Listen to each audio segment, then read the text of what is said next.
Hello, mentors. My name's Keaton Johnson. I'm the Action Learning Coach with ASF. I just wanted to start by thanking you all for being willing to be mentors for our current ASF cohort. I can't tell you how much impact that you have on our fellows. So many of our exiting fellows talk so positively about their relationship with their mentors, how much that their mentors have inspired them to continue doing this work to uplift marginalized folks and address unmet needs in underserved communities. So thank you so much for being here. I want to start by giving you an idea of what ground we're going to cover today in the orientation. First, we're going to start with an overview of ASF's mission so you can understand what we're trying to achieve and how you and your role as a mentor fits into that mission. After that, we'll be speaking about the service project, which is pretty much the bulk of the ASF experience that I know you'll have some questions over. So we're going to give you an overview of what that looks like. Following that, we'll discuss the structure of the year. We're right now very heavily in the project planning phase, but we'll soon be shifting into doing the boots on the ground direct service work. So I want to give you an idea of what that looks like right now and where we're headed. And finally, we're going to talk about your role as mentors, and we will talk specifically about the role of both faculty mentors and site mentors. ASF's mission really has two aims. First is to train these future leaders so that they have both skills and a commitment to continuing this work long after their fellowship year, but also to ensure that the service they provide brings value to the community and creates, most importantly, sustainable change. We aim to build community capacity by training a professional workforce that's, one, skilled at addressing the underlying causes of health inequities, two, committed to improving the health outcomes of underserved communities, and three, prepared for a life of continued service. That's sort of one of the keys of ASF is it's not just that we want our fellows to get an experience of doing these service projects, but we also want to inspire them to continue to contribute their knowledge and skills to underserved communities beyond the fellowship year. We operate under the dual mission that whatever fellows do, it'll bring value and it will also create sustainable change. Here are some ways that you as mentors fit into our mission at ASF. Into the service category, we really rely heavily on our site mentors to introduce our fellows to the site that they're going to be a part of, to help them to build rapport and establish good working relationships with the people at their sites. Both our academic and our site mentors have a strong role in developing and signing off on the project plan. The project plan is something that I'll get to in just a little bit in a couple slides. We also want our fellows to think deeply about their experience, the challenges that they face, their experience navigating those challenges, and their successes doing so. So reflection is a really big part of the ASF experience and something that we rely on our mentors to be able to help facilitate. Our fellows need problem solving because of the challenges that they experience and the barriers that they're going to come up against trying to do these service projects. You as mentors can provide professional development for future action, service, and growth. This reflection piece can help our fellows to see the value that they're creating and to develop that desire to want to continue doing this work beyond the fellowship year. We have a broad range of topics when it comes to the projects that our fellows undertake. We try and go by the World Health Organization's definition of health, which is a state of complete physical, mental, and social well-being, and not merely the absence of disease or infirmity. Now, this definition always stresses me out just a bit because it means that there's a lot of work to do and there's a lot of unhealthy folks out there. This is one of the reasons we focus heavily on the social determinants of health, which you'll hopefully see reflected in the diversity of topics that our fellows are addressing each year, as well as in the interdisciplinary nature of the fellows themselves. To get an idea of the scope of projects that ASF has undertaken in the past, I'd encourage you to go to our website at asfalabama.org and look at these past projects. This will give you a sense of what our current fellows are doing and what our past fellows have done to address the social determinants of health in the state of Alabama. And now we'll move on to the service project, which I'm sure you all have a lot of questions about, considering it's the biggest piece of the ASF experience for our fellows. This will give you a sense of what the service project looks like. The fellows are required to do 200 hours throughout the fellowship year from April of this year to April of next year. 100 hours of those are indirect service hours. Indirect service hours can be fairly simple to obtain for our fellows because that involves communication, coordination, project planning, and research. Any activities that create the foundation for our service projects count as indirect hours. Direct service hours, on the other hand, are not really theoretical or research related. This is hands-on to the service project, boots on the ground, working directly with the populations. That's a 100-hour minimum, and I want to say here that our fellows can get up to 20 direct service hours before their project plans have even been finalized by going to the site, shadowing anybody that's there, meeting anybody that they may be working with or alongside, and generally building rapport, just getting a sense of what the site is and how to work collaboratively with it.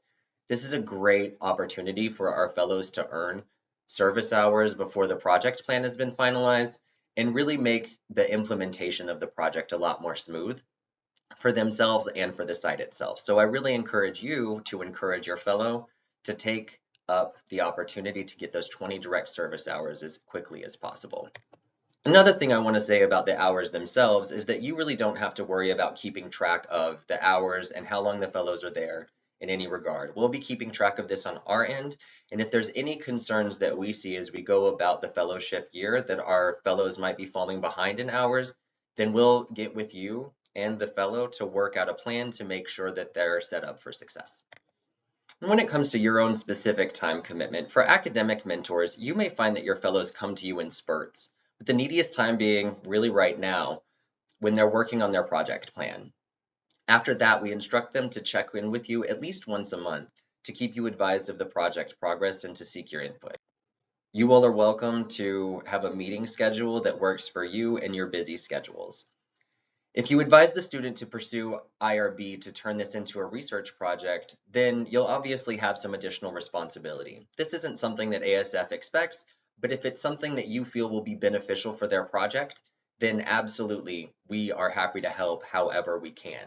Since the IRB application would need to be submitted within the university, this might be some extra hours that you take on if that's something that you and your fellow decide is worth your time.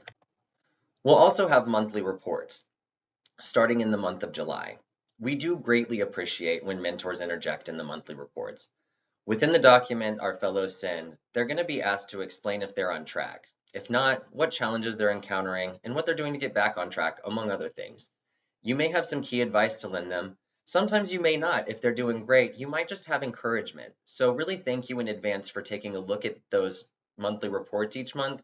Even if all you need to say is keep up the good work, you'd be surprised how much motivation, knowing that somebody has seen their hard work and is encouraging them, will really motivate our fellows to continue doing this work in a pretty stressful and busy year in their life. Over the last 3 years, we've had to additionally consider COVID and how to keep everyone safe. Our general process is to evaluate what restrictions, if any, the universities and community sites have in place. We instruct students to follow their school guidelines, as well as obviously whatever local health authorities, state, and CDC recommends. Presently, it seems like the trend is that universities are back to in-person instruction, most aren't requiring masks indoors, and there are no restrictions on school internships or clinical rotations. As such, we're not placing any limitations on projects, but we do ask that you keep us informed should any restrictions be put in place so that we can ensure that the fellow is following. We want to make sure if you have any guidelines for your staff to be able to protect your staff or protect the clients that you serve, that our fellows are aligned with those policies and procedures to keep everybody safe. I should also note that even during the height of COVID, we had students complete their projects via phone and virtual interactions. So should any procedures be put in place, our objective at ASF will be to find a way that the fellow can still follow through and serve their site. That being said, I want to talk to you all a little bit about where we're at in the fellowship year and where we're headed to. Right now we're deep in the project planning phase. That's really started with our orientation back in March, and it goes through the beginning of June when the project plans need to be finalized. You'll see those project plans, and just to note that our fellows really shouldn't be working on their projects until they have signatures from the academic mentor, the site mentor, and ASF. Also, please note that they're going to be meeting with me to go through several drafts of edits before they have a finalized plan. So once this gets to you, we expect it to be something that you can really give substantive feedback on and be able to sign off on with a few edits. Now, most projects tend to start in July. Some may need to start in the summer, but we always want your input before any adjustments or special considerations are made. Our fellows are able to set their own timeline of action with their project plan that you'll sign off on. You'll find that some fellows may want to front load their projects and really do as much work in the summer as possible while their school load tends to be a little bit lighter. Other fellows might have to wait till the fall if they're, say, working with students, since students need to be in schools for fellows to do their projects with them. All that to say is you'll have an idea from the timeline in the project plan of when the fellow plans to start and how they plan to accomplish the bulk of their hours. Generally from June to March is when our fellows will be getting the bulk of their direct service hours once their project plans have been finalized. We really tried to leave April for a buffer month. Our fellowship really runs through the end of April, and our fellows, if they need more hours to be able to hit that 200-hour threshold, will have the opportunity through April to make up those hours and meet their goal. I also wanted to talk to you all a little bit about how ASF defines outcomes. This is what makes ASF a little bit special, at least to me. We actually begin the fellowship year by asking our fellows to think in terms of a results or outcome-based framework. Traditionally, this takes the form of a change in behavior within the participants, but it can also look like systems level changes within the organization through capacity building projects. Part of the project plan is writing the outcome in a clear statement that says what will change, for whom, by how much, and by when. The project plan is also where they need to explain how they're going to measure those changes, whether that's through a survey or maybe documentation like test scores, medical records, or something else. We ask our fellows to think about early or leading indicators that the long-term outcomes can be achieved. The fear is that they're going to spend their whole year only to find out that the tutoring project or vaccination education or cooking classes hasn't actually made their participants improve in reading, decide to get the vaccine, or eat a meaningful increase in fruits and veggies. This is a huge challenge every year, but we'll be asking fellows to report out on how they're progressing towards these goals in each monthly report so that we can help them identify when something isn't working and adapt their strategy to be something else that might be more effective. If you're a site mentor, you can help fellows think about what change would be meaningful for the organization, as well as informing them about what evaluation measures are already in place in case they can use existing data to measure their impact. We all know how hard it is to collect baseline data. In addition, our site mentors can help our fellows think practically about how many participants they could expect to engage in their efforts, since part of this is setting a goal for how many people will change a behavior. For academic mentors, you'll have the best knowledge about existing measurement tools and can point them towards literature about evidence-informed practices. This is where we get into the specific roles of our various mentors.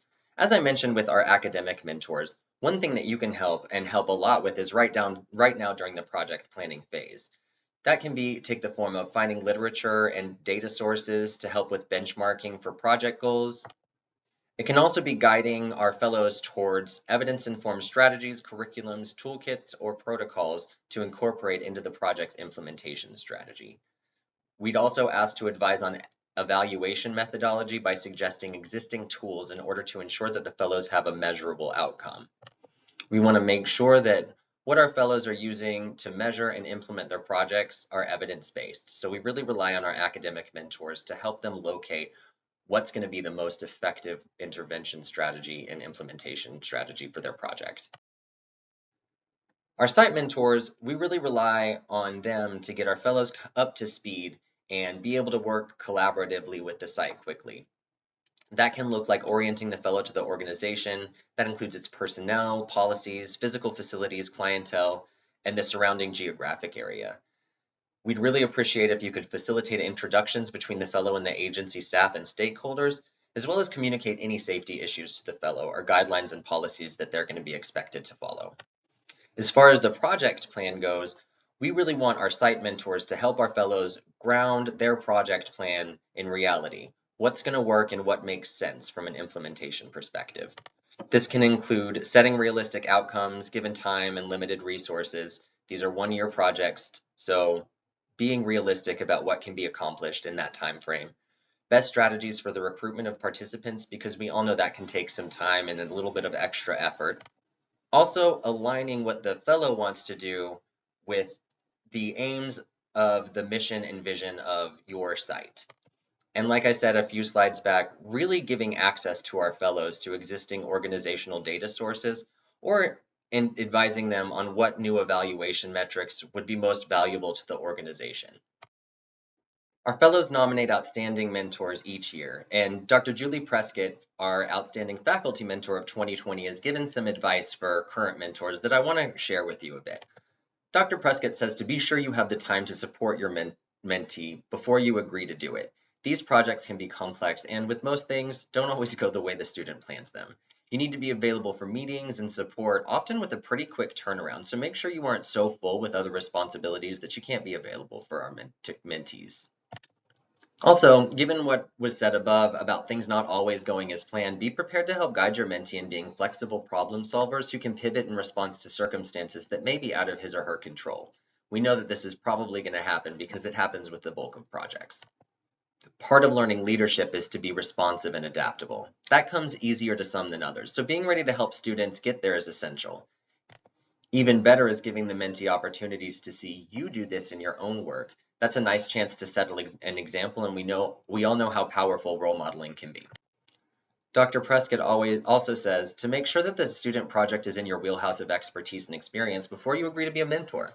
Being a sounding board for ideas and offering opportunities for the mentee to participate in related work or to meet key players that intersect with your work in their projects is a great way to support them in gaining confidence and connections. I couldn't imagine mentoring a student project without being really connected to that space. And finally, Dr. Prescott says to just be a cheerleader. These projects are marathons, they're not sprints. There are ups and downs along the way, and the mentee learns perseverance in real-world project work. Helping the mentee see the value in the successes and the challenges will help them to build resilience and confidence. Celebrating along the way is invaluable. So like I said, with those monthly reports, even if you don't have substantive feedback to give them, just encouraging them, letting them know they're doing a good job and to keep up the good work is really gold for their motivation when it comes to making it through and persevering throughout this service year. I also want to make sure you all have my contact information. So please take down my email and my phone number. I try and make myself as available for our mentees as much as I can, given how crazy their schedules are. I try and be as flexible as possible, and that's something that I offer to our mentors as well. So whatever method of communication works for you, whether it's email, phone calls, or texts, that's going to work for me. Feel free to connect with me however you need to be able to address any issues or concerns or answer any questions that you might have throughout this next year. I have the most front-facing role when it comes to interacting with the fellows, so I'm probably the best first point of contact, but please feel free to get in touch with Kristen Boggs, our executive director, if you have any other questions or issues and you can't get in touch with me. If you're emailing, please feel free to connect her on the email. She's happy to stay up to date and loves to get project updates and knows what's going on in the projects. So definitely feel free to copy her on any emails that you send to me. Coming up, the fellows have a few items they'll be preparing. In early May, we asked them to sit down with site mentors to discuss time availability for meetings, preferred ways of communicating, and other topics to have a clear understanding of your expectations of them. Then, by June 1st, everyone will turn in the draft of their project plan.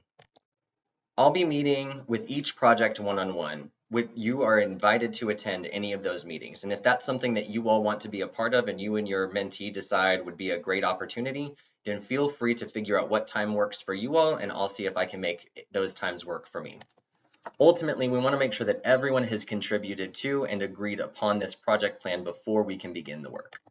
Beginning in July, like I told you, you should expect a monthly report from your fellow updating you on the progress made in that month, challenges they're facing, any advice they're seeking, and some opportunities for them to reflect on their progress.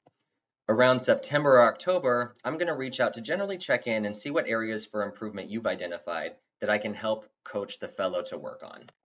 And then, of course, we'd love to connect on social media. So if you're doing anything or making any announcements, doing any sort of media about the project, we'd love to be able to be a part of it and connect on social media that way. So definitely let us know if there's going to be anything coming up on your Twitter, Facebook, or Instagram, and we'd love to be a part of it.